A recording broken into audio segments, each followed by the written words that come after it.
Bismillahirrahmanirrahim. Assalamualaikum warahmatullahi wabarakatuh. Selamat berjumpa kembali sob dalam kesempatan siang hari ini. Semoga selalu senantiasa kita diberikan kesehatan jasmani dan rohani, dan selalu diberikan keberkahan dan ridhonya. Amin amin ya rabbal alamin. Baik sob, saya mencoba untuk menjawab dari beberapa pertanyaan dari sobat-sobat. Bisa gak sih energi magnetisme yang sudah kita pelajari itu untuk mengobati dan menyembuhkan? Itu pertanyaannya sob, dari rekan-rekan yang lain entah. Jadi seulang lagi, untuk menjawab sebuah pertanyaan terkait dengan magnetisme seperti ini pertanyaannya sob. Bang Jul, bisa gak sih energi magnetisme yang pernah kita pelajari, yang kita latih, itu dapat mengobati dan menyembuhkan penyakit? Saya jawab sob, jawabannya bisa. Karena kenapa? Semua pada dasarnya, semua orang itu bisa mengobati. Saya garis bawahi, semua orang bisa mengobati dengan metode atau caranya masing-masing. Oke, seperti itu sob. Saya jawab lagi, untuk energi magnetisme yang kita pelajari, yang kita olah, itu bisa mengobati penyakit seseorang.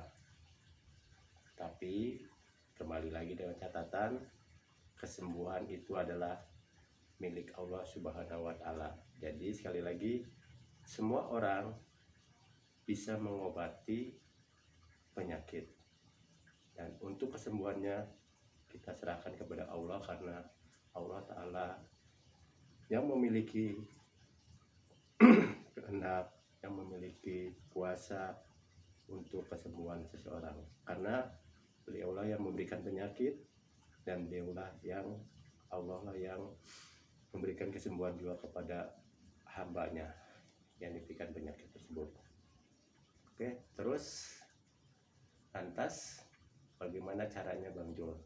Oke, sebelum saya menjawab bagaimana tata cara untuk mengobati dengan metode magnetisme ini, saya akan bercerita flashback ke belakang. Begini sob, ilmu hipnomagnetisme ya, terlebih untuk magnetisme yang magnetisme itu sejarahnya saat seorang Anton Mesmerism itu, beliau terkenal dengan bapak hipnotis modern, karena pada saat itu beliau dengan magnetismenya beliau mengobati pasien dengan cara sebatang besi yang digosok-gosokkan, setelah itu ditempelkan. Bahkan setelah berkembang beliau dapat pasien, dan alhasil sembuh, pasiennya bertambah. Dan bahkan di beliau pun juga menjaga membuat sebuah kolam air yang notabene air kolam tersebut dialirkan dengan magnet, dan secara berpegangan si pasien itu saling berpegangan. Setelah itu ditempelkan magnet tersebut. Namun pada suatu kesempatan, pada suatu waktu, si Anton Mesmerism ini, beliau menemui seorang pasien, dan saat itu beliau tidak membawa logam tersebut ataupun besi, saya juga kurang jelas, yang jelas logam.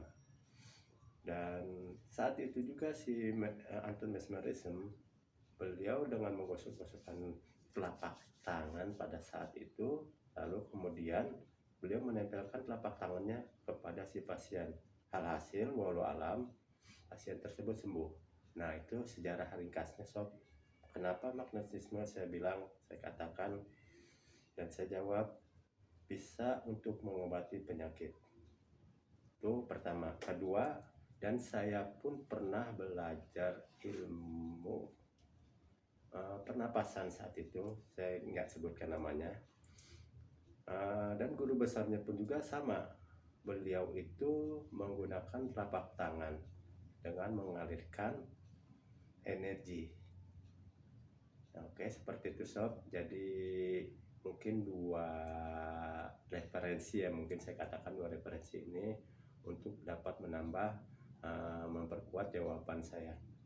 Sekali lagi, ilmu atau energi magnetisme yang kita olah insya Allah dapat untuk mengobati pasien. Tapi ingat sob, ini selalu saya katakan, magnetisme bukan segalanya.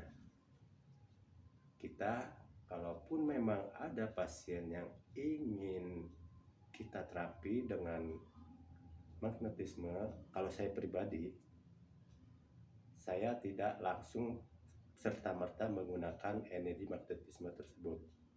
Saya selalu saya iringi dengan pemijatan.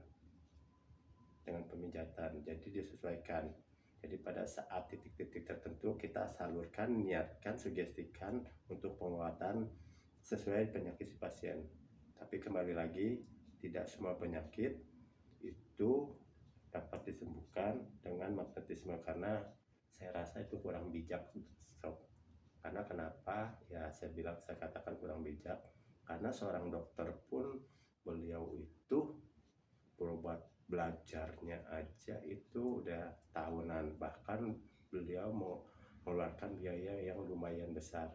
Masa iya sih dengan energi magnetisme itu kok bisa sembuh? Ya memang kembali lagi, semua itu kembali lagi saya katakan dari awal, kembali lagi kepada kehendak Allah. Kita manusia hanya sebatas berusaha, dan menentukan sembuhkan hanya Allah. Pun sama, seorang dokter pun seperti itu. Jadi kembali lagi, tutorialnya kalau saya pribadi saya lakukan saat saya menggunakan energi magnetisme ini, saya lihat sikon, dalam artian melihat sikon. Kalau memang si pasien itu sudah mengetahui, bahkan dia keilmuan tentang energi segala macam, beliau udah tahu si calon pasiennya, kita bisa langsung menggunakan energi magnetisme tersebut. Namun kalau si pasien ataupun keluarganya tidak mengetahui sama sekali, lebih baik jangan.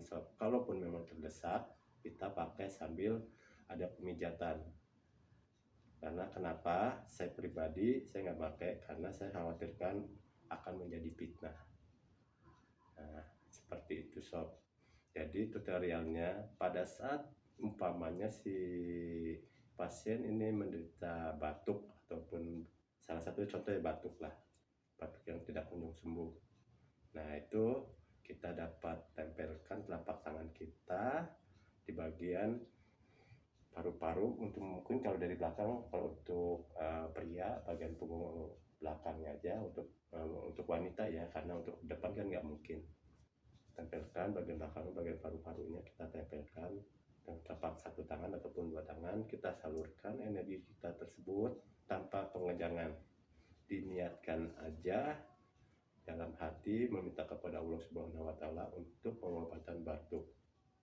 Diniatkan, tempelkan, salurkan saja sambil sugestikan untuk pengobatan batuk.